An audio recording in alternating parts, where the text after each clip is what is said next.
దానిలో ముసలమ్మ ముచ్చట్లు చెప్పుకోవడంలో వాటిలో కాదండి నేను ముందుండాల్సింది. ఆత్మల సంపాదనలో నేను ముందుండాలి.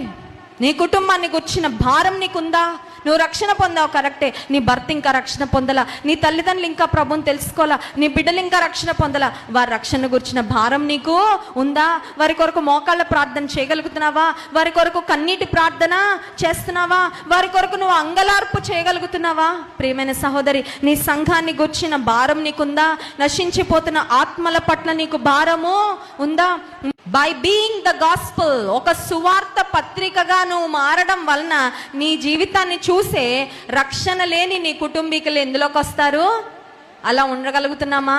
క్రీస్తును చూపించగలుగుతున్నామా? అదే క్రీస్తు కొరకు ప్రకాశించటం అంటే. క్రీస్తు కొరకు ప్రకాశించటం అంటే ఏంటి?